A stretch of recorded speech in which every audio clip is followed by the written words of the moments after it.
Bonjour Christophe. Bonjour. Est-ce qu'on peut parler un peu du groupe à la sortie de cette trêve internationale? Le groupe quasi au complet. Aristide Zoussou qui est parti avec les U20 des Côte d'Ivoire n'est pas rentré pour des problèmes administratifs. Donc il va rentrer en début de semaine, voire ce week-end.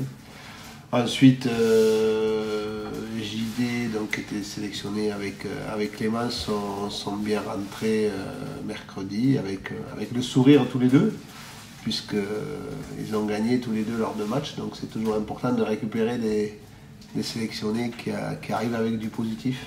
Donc ça c'est important. Et puis les autres où on a aménagé beaucoup la première semaine, notamment Junior qui avait son problème à l'épaule, s'est entraîné, a repris l'entraînement normalement, ainsi que tous les autres qu'on avait plus ou moins gérés sur la semaine sans match. Donc là tout le monde a repris. Donc Elisha et Ahmed Junior sont tout à fait Oui, opérationnels. ils ont repris. Oui. Comment vous abordez cette dernière ligne droite de la saison? Parce que là maintenant ça va enchaîner.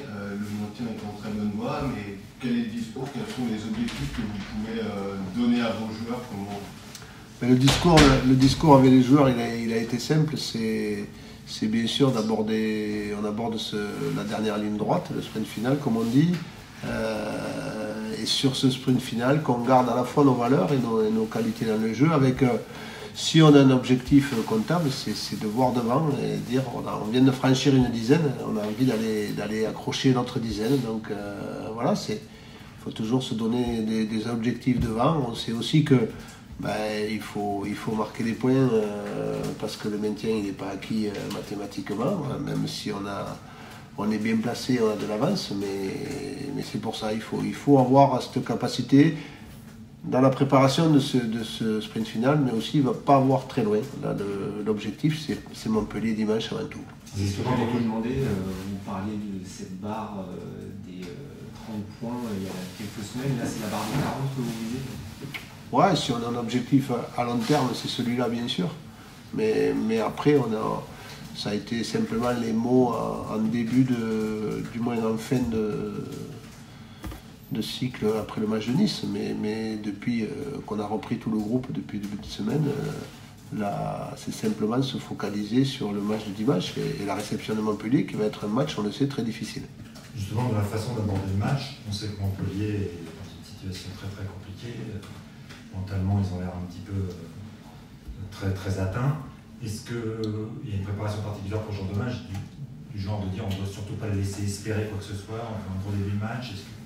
Bien sûr. Parce qu'ils doutent, c'est une équipe qui doute. Non, mais bien sûr que c'est une équipe qui doute, mais c'est une équipe aussi qui a plus rien à perdre, j'allais dire. Et c'est souvent une bête blessée, c'est souvent le plus dangereux, parce qu'on sait aussi la qualité des individualités qu'il y a dans cette équipe de Montpellier. Donc c'est un match vraiment à avoir beaucoup de concentration, beaucoup d'intensité, et c'est simplement aux joueurs, je leur ai dit de ne pas écouter tout ce qui pourrait se dire à côté. Que Montpellier sont dernier nord, ça c'est la pire des choses. Montpellier, oui, ils ont une situation factuelle qui est difficile, mais on connaît l'équipe, on connaît les joueurs, on a pris 3 buts chez eux à l'aller, donc je veux dire, il n'y a surtout pas d'erreur à faire dans la préparation du match et de se faire peut-être aspirer par l'environnement extérieur qui va dire oui, on reçoit le dernier, pour tout le monde c'est une victoire qui nous tend les bras. Mais on gagnera le match que si on est au niveau qu'on a été ces derniers matchs, avec beaucoup de concentration et beaucoup de qualité. Et comme je leur ai dit, le dernier match ici, on l'a perdu donc, contre Strasbourg. Donc on veut aussi refaire plaisir à notre public, qu'on sait qu'il va être encore très nombreux, puisqu'on sait depuis 15 jours ou 3 semaines que déjà le match sera à guichet fermé. Vous avez souvent dit ici, votre équipe fonctionne un peu par cycle. Est-ce que ce match il est important pour donner le là des prochaines semaines? On parle de sprint final, voilà. Est-ce qu'il y a plus que juste cet enjeu face à une équipe mal classée? Ouais, on a toujours envie que quand on reprend après une trêve comme ça, de repartir sur du positif, comme on a toujours envie de partir en trêve sur du positif. Ouais, bien sûr, on a envie de relancer la machine de manière positive et de faire une grosse performance dimanche. Voilà, c'est simplement ça qui m'importe, d'avoir de jauger un peu les états de forme des uns et des autres pour avoir un groupe qui soit capable sur ce match-là d'être performant. Est-ce que pour le petit clin d'œil, l'anecdote, vous avez parlé à vos joueurs de vos résultats face à Montpellier? Vous n'avez jamais gagné contre eux? Non, pas du tout. Non. Ça sera un joli petit Mais cadeau. ils m'ont fait des cadeaux avec Marseille, donc ils peuvent en faire avec Montpellier.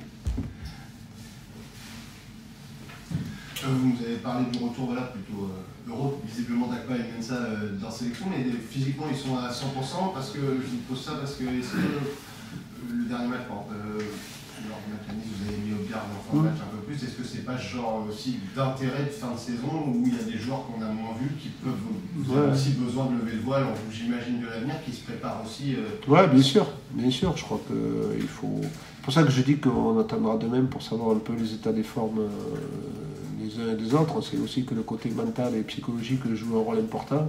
Quand ils arrivent avec la banane parce qu'ils ont passé 2 bons matchs, mais il y a ce côté-là aussi. Frédéric a été un peu gêné, il n'a pas pu s'entraîner toute la semaine parce qu'il y avait un problème au genou. Donc voilà, il y a beaucoup de choses qui rentrent en compte quand on met les 11 qui vont débuter. Mais on sait aussi, et on l'a montré à Nice, c'est ce que je leur ai dit, que Nice c'est l'exemple de la force de notre collectif. À savoir que pendant 60-65 minutes, c'est difficile.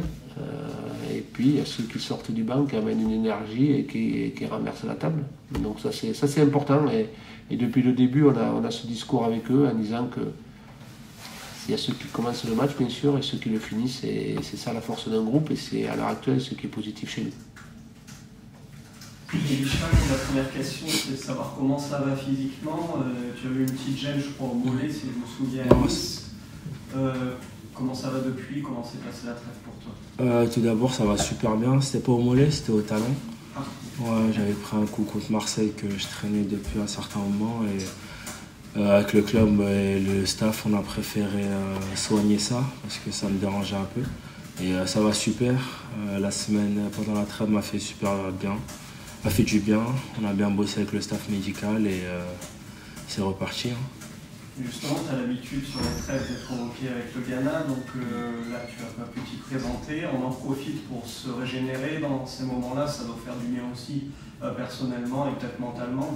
Ouais, ça fait énormément de bien, à la fois mental et à la fois physiquement. Dans le sens où on se repose, on passe un peu plus de temps avec la famille, il n'y a pas la pression du résultat, il n'y a pas la pression de la performance. Et pour moi qui a pas mal enchaîné, ça fait un grand bien et ça me donne aussi de l'énergie pour cette fin de saison. Et je trouvais que cette entre guillemets coupure, elle est tombée à pic pour moi. Sur ce match de dimanche, recevoir la lanterne rouge, a priori, rien de tel pour relancer la machine à domicile positivement après la défaite contre Strasbourg, mais de quoi faut se méfier, être bien concentré, j'imagine, sur un tel match? Faut se méfier dans le sens où tout d'abord, faut pas écouter les journalistes qui nous disent que ça va être un match facile. Faut pas regarder le classement, se dire que voilà, c'est les derniers de Ligue 1. On sait que chaque match est difficile. On dirait un discours un peu bateau, mais c'est vrai, quand on rentre sur le terrain, il n'y a pas de classement, c'est des joueurs comme nous. Et il faudra faire attention parce qu'eux vont jouer entre guillemets leur va-tout contre nous. Et on sait que dans ces matchs-là, il y a beaucoup d'intensité, il y a beaucoup de duels et ils n'ont plus rien à perdre.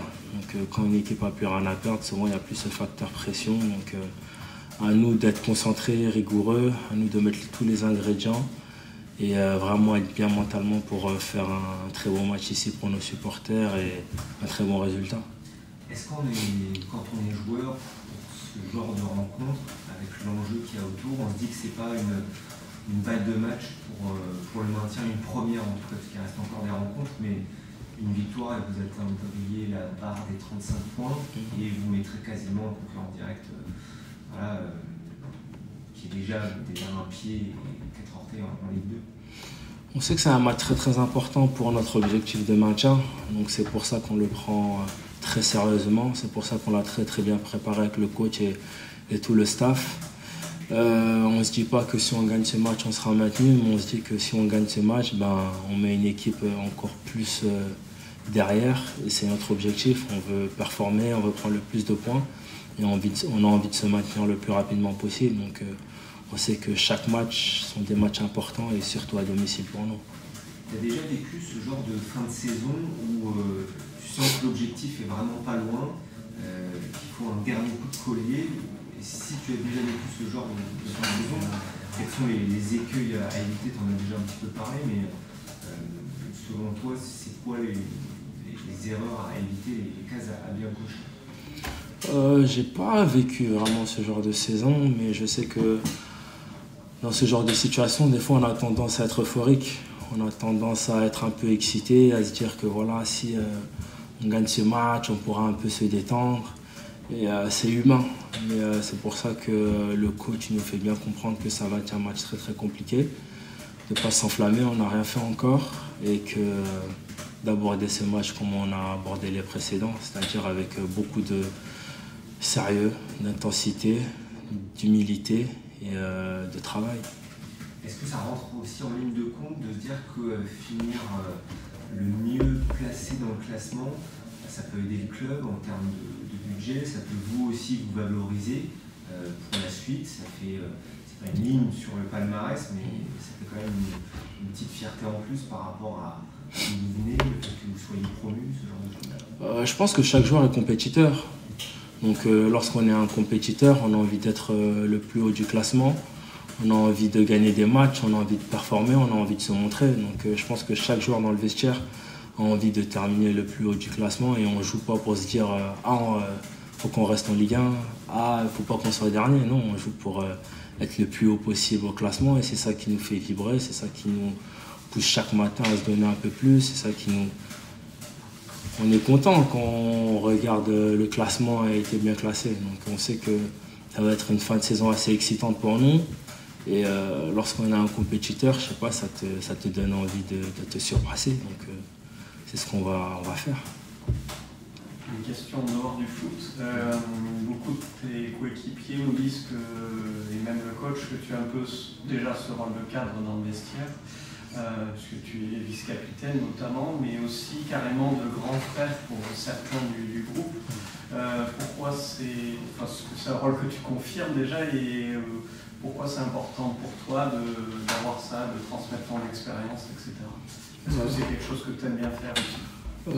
Oui, je confirme. Après, pour moi, c'est pas quelque chose où je me dis que c'est important ou que j'y pense pas. C'est juste que j'aime bien aider mes partenaires.